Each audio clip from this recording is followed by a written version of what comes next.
Wuthering Heights, Audiobook. Chapter 20. To obviate the danger of this threat being fulfilled, Mr. Linton commissioned me to take the boy home early, on Catherine's pony, and, said he, as we shall now have no influence over his destiny, good or bad, you must say nothing of where he is gone to my daughter. She cannot associate with him hereafter, and it is better for her to remain in ignorance of his proximity, lest she should be restless, and anxious to visit the Heights.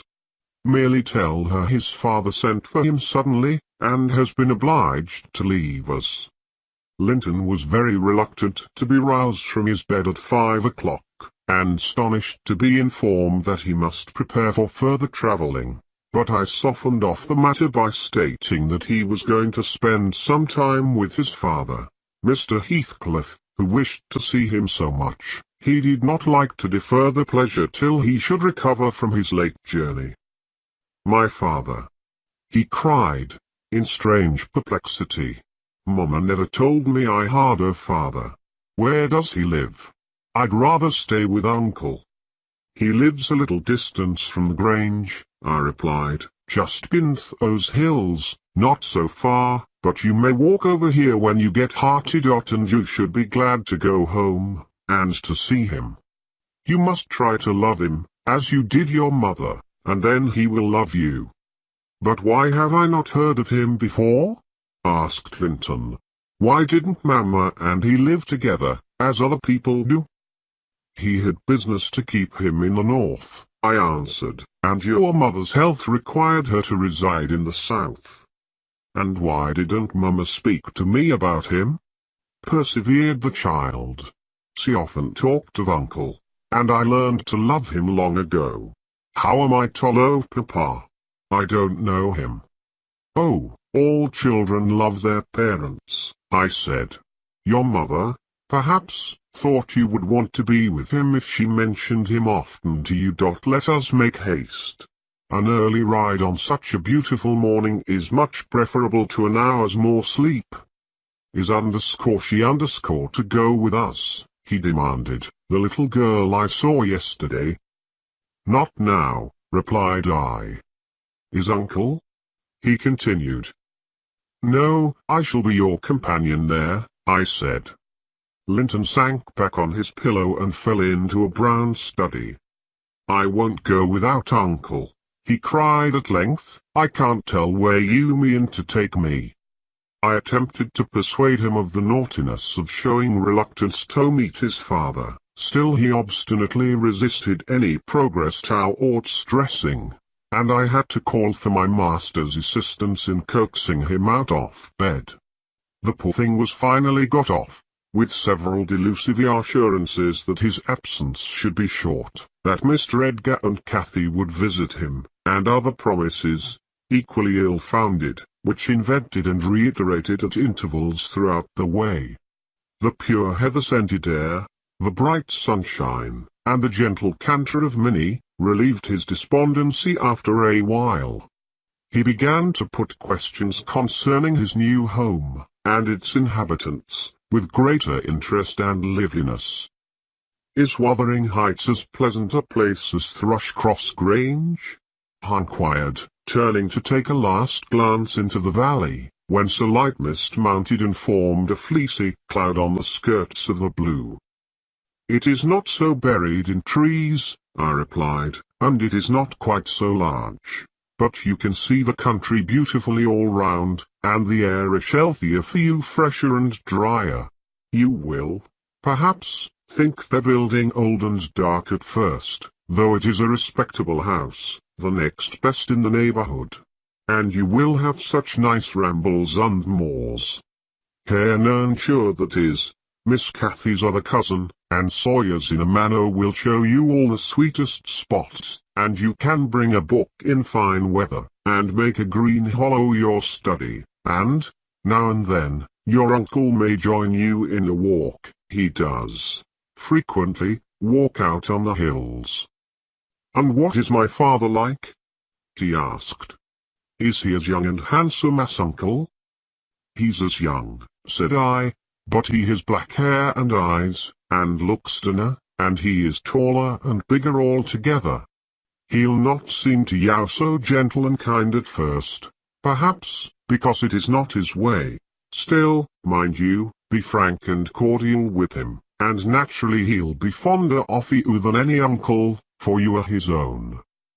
Black hair and eyes, mused Linton.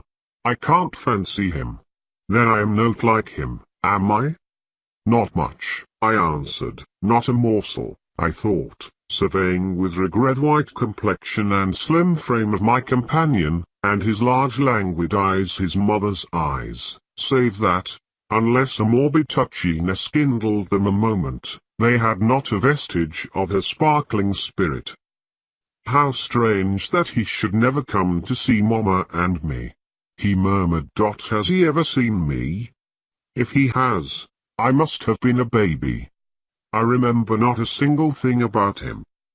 Why, Master Linton, said I, 300 miles is a great distance, and 10 years seem very different in length to a grown-up person compared with what they do to you. It is probable Mr. Heathcliff proposed going from summer to summer, but never found a convenient opportunity, and now it is too late. Don't trouble him with questions on the subject, it will disturb him, for no good. The boy was fully occupied with his own cogitations for the remainder of the ride, till we halted before the farmhouse garden gate. I watched to catch his impressions in his countenance. He surveyed the carved front and low-browed lattices, the straggling gooseberry bushes and crooked furze, with solemn intentness, and then shook his head. His private feelings entirely disapproved of the exterior of his new abode. But he had sense to postpone complaining. There might be compensation with him. Before he dismounted, I went and opened the door. It was 6:30. The family had just finished breakfast. The servant was clearing and wiping down the table. Joseph stood by his master's chair telling some tale concerning a lame horse, and Hen was preparing for the hayfield. "Hello, Nelly," said Mr. Heathcliff, when he saw me. "I feared I should have to come down and fetch my property myself. You've brought it, have you? Let us see what we can make of it." He got up and strode to the door. Hen and Joseph followed in gaping curiosity. Poor Linton ran a frightened eye over the faces of the three. "Surely," said Joseph after a grave inspection, "he's swapped wi' ye, maester, and yon's his lass." Heathcliff, having stared his son into an ague of confusion, uttered a scornful laugh. "God! What a beauty! What a lovely, charming thing!" he exclaimed. "Haven't they reared it on snails and sour milk, Nelly? Oh, damn my soul! But that's worse than I expected, and the devil knows I was not sanguine. I bid the trembling and bewildered child get down, and enter." He did not thoroughly comprehend the meaning of his father's speech, or whether it were intended for him. Indeed, he was not yet certain that the grim, sneering stranger was his father. But he clung to me with growing trepidation, and on Mr. Heathcliff's taking a seat and bidding him come hither, he hid his face on my shoulder and wept. "Tut, tut," said Heathcliff, stretching out a hand and dragging him rawly between his knees, and then holding up his head by the chin. "None of that nonsense. We're not going to hurt thee, Linton. Isn't that the name? Thou art thy mother's child, entirely. Where is my share in the puling chicken?"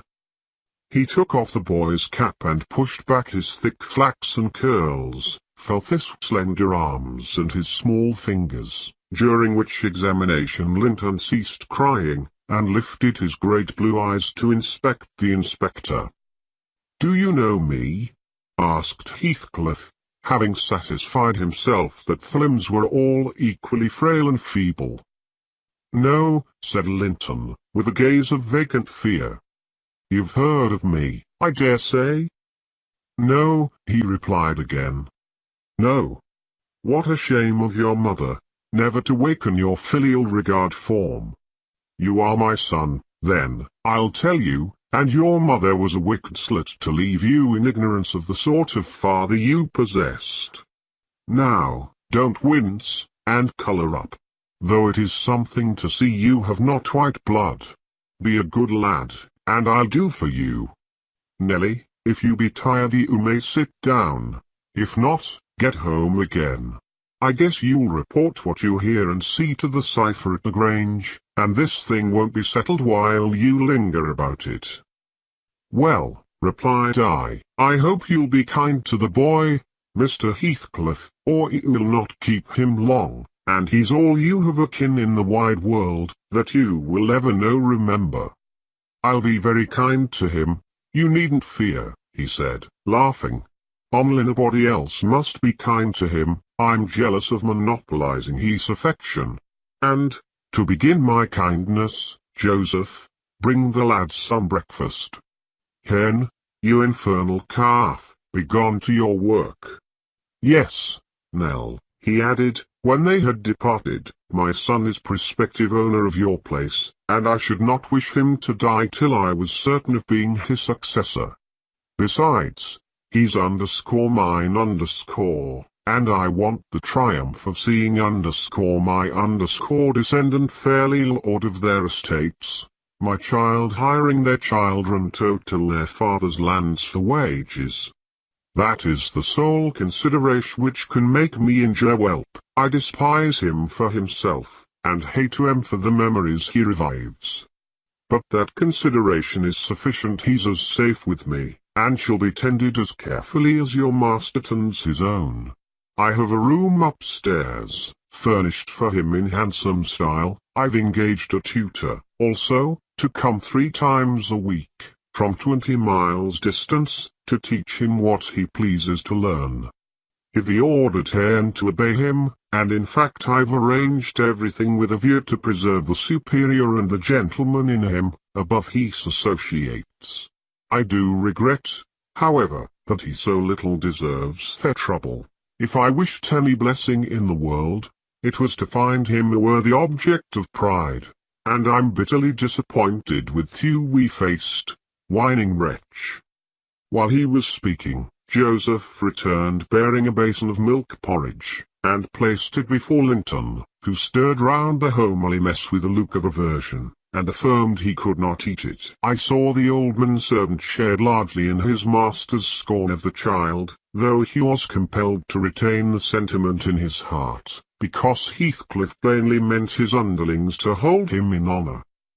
"Cannot eat it?" repeated he, peering in Linton's face, and subduing his voice to a whisper, for fear of being overheard. But Master Hare never ate naught else, when he were a little un, and what were good enough for him's good enough for ye, I's rather think. I _sh apostrophe n apostrophe t underscore eat it, answered Linton, snappishly. Take it away. Joseph snatched up the food indignantly, and brought it to us. Is there aught ails victuals? He asked, thrusting the tray under Heathcliff's nose. What should ail them? He said. Why, answered Joseph, yon dainty chap says he cannot eat 'em. But he guessed it. His mother were just so we were a'most too mucky toes out corn for making her bread. Don't mention his mother to me, said the master, angrily. Get him something that he can eat, that's all. What is his usual food, Nelly? I suggested boiled milk or tea, and the housekeeper received instructions to prepare some. Come, I reflected, his father's selfishness may contribute to his comfort. He perceives his delicate constitution, and the necessity of treating him tolerably. I'll console Mr. Edgar by acquainting him with the turn Heathcliff's humour has taken. Having no excuse for lingering longer, I slipped out, while Linton was engaged in timidly rebuffing the advances of a friendly sheepdog. But he was too much on the alert to be cheated. As I closed the door, I heard a cry, and a frantic repetition of the words. "Don't leave me. I'll not stay here. I'll not stay here." Then the latch was raised and fell. They did not suffer him to come forth. I mounted Minnie, and urged her to a trot, and so my brief guardianship ended.